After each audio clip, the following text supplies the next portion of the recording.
Magandang araw mga bata, magsipag tayo muna ang lahat para tayo ay manalangin. Panginoon, maraming salamat sa araw na ito. Sana po ay gabayan niyo po kami na matuklasan ng bagong kaalaman at kami po ay nanalangin at humihiling sa iyo ng gabay sa ngalan ni Jesucristo. Amen.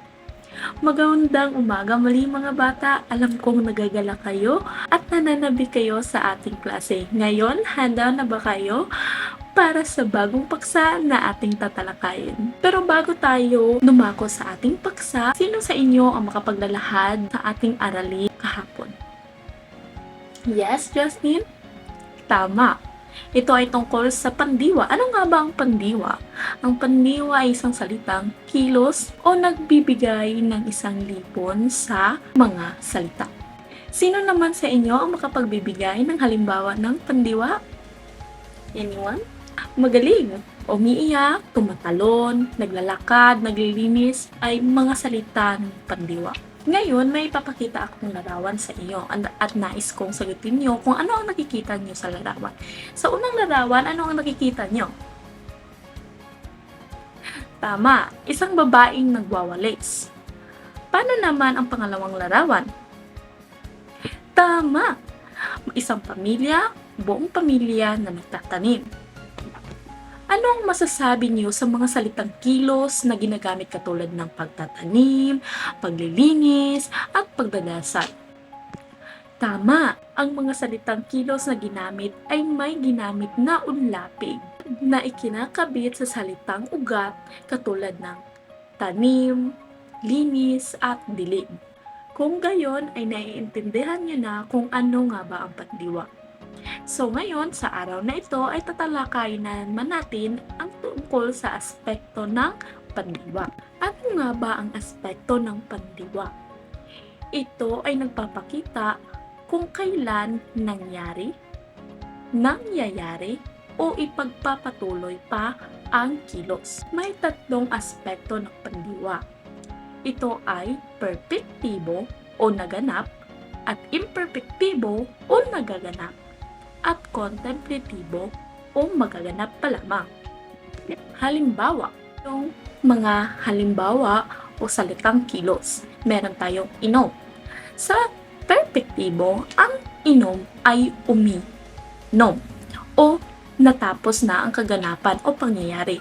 Samantalang ang imperpektibo naman ay umiinom o nagaganap pa lamang. Samantalang sa kontemplatibo naman, ito ay iinom o magaganap pa lamang.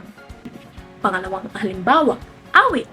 Sa perpektibo naman, ang awit ay umawit o matapos niya nang awitin ang kanta. Sa imperpektibo naman, umaawit, nagaganap pa lamang. At ang kontemplatibo naman ay aawitin, ay maggaganap pa lamang. Naiintindihan niyo ba kung ano ang tatlong aspekto ng pandiwa? Ngayon, huling halimbawa, meron tayong ligo.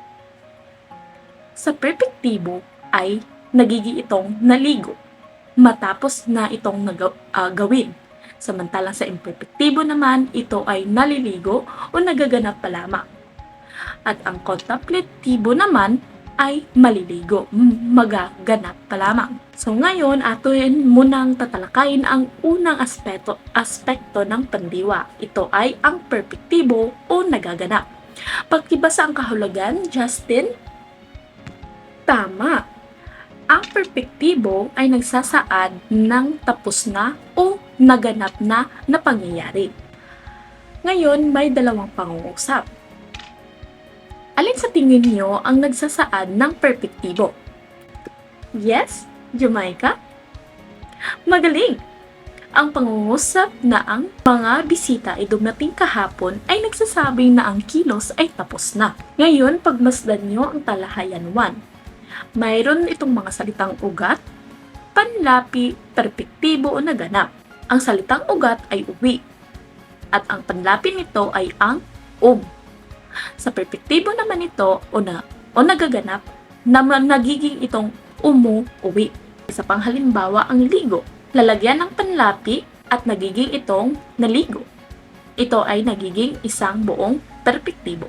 Pangalawa, punta at lagyan ng sa unahan at nagiging itong pumunta at naging buo itong perpektibo o naganap na salita o kilos. Salitang ugat ay basa, lagyan ng panlaping nag at ang perpektibong na buong salita ay nagbasa. Batay sa talahayan 1, sino ang makapagbibigay ng mga perpektong o mga naganap na salita? Mahusay! Ngayon, naintindihan niyo na ba kung ano ang perpekto o naganap, class?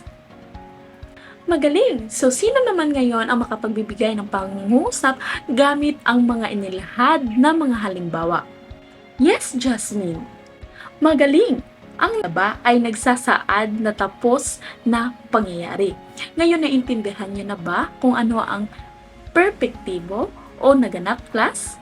Ngayon, magtutungo naman tayo sa ikalawang aspekto ng pandiwa. Ito ay ang imperpektibo o nagaganap. Pakibasa nga ito ang kahulugan. Ken? Tama! Ang imperpektibo ay nagsasaad ang pangyayari kung saan ang kilos ay nangyayari sa kasalukuyan. Ngayon, meron tayong dalawang pangungusap. Alin dito ang pangungusap na nagaganap pa lamang? Tama! Ang unang pangungusap ay ang nagpapakita ng imperpektibo dahil sapagkat ito ang pangyayari o nagaganap pa lamang sa kasalukuyan. Ngayon, pagmasdan nyo ang talahayan, ito. Meron tayong mga halimbawa ditong salitang ugat at panlapi at paano ito nagiging imperfecto o nagaganap. Ang salitang ugat natin ay ang gamot at kung lagyan ito natin sa unahan ng panlapi na ing ay nagiging buo ito na imperpektibo na ginagamot o nagaganap sa kasalukuyan. Ngayon, ang pangalawang halimbawa ay basa. Nilalagyan ito ng panlapi sa unahan na nag at nagiging buo itong nagbabasa.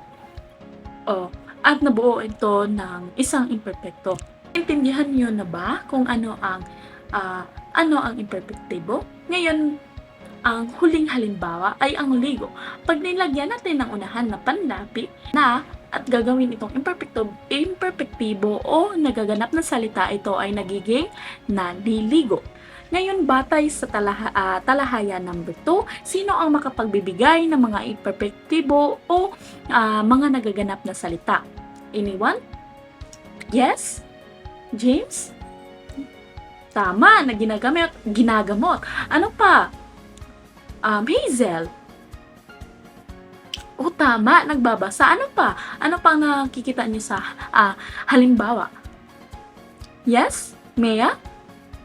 Naliligo. Tama! Ngayon, sino sa inyo ang makapagbibigay ng pangungusap na gamit ang inilahad na halimbawa? Magaling, James! Ang maghuhugas ay nagsasaad na ang kilos ay nangyayari pa lamang sa kasalukuyan. Mahusay, everyone! So ngayon, naiintindihan ba kung ano ang imperpektibo o nagaganap mga bata? Mahusay. So ngayon, ibibigay ko na ang oras para kay Binibining Rhea para sa sunod na ating aktibidad. Ngayon ay magkakaroon tayo ng pangkatang gawain. Ipabangklat ko ang klase sa 3 grupo. Bawat grupo ay bibigyan ko ng kartulina upang doon ilagay ang inyong gawa. Bibigyan ko lang kayo ng 50 minuto upang gawin ito. Pagkatapos ay mamimili ang bawat grupo ng tig-2 miyembro upang ibahagi ang inyong gawa. Para sa 3 pangkat, magbigay ng 10 pandiwa at isaayos ito batay sa bawat aspekto ng pandiwa at gamitin ito sa pangungusap. Representasyon ng bawat grupo ay may sinusundan tayong rubrics. 2 puntos sa nakapagbigay ng tamang halimbawa ng hininging mga salita, tama ang aspekto at nagamit na ito ng maayos sa pangungusap. 1 puntos sa nakapagbigay ng tamang halimbawa ng mga hininging salita, ngunit may kulang na pangungusap o vice versa. At 8 puntos sa mga walang ginawa. Sa isang buong papel ay isulat ang tamang pandiwa sa mga sumusunod na aspekto.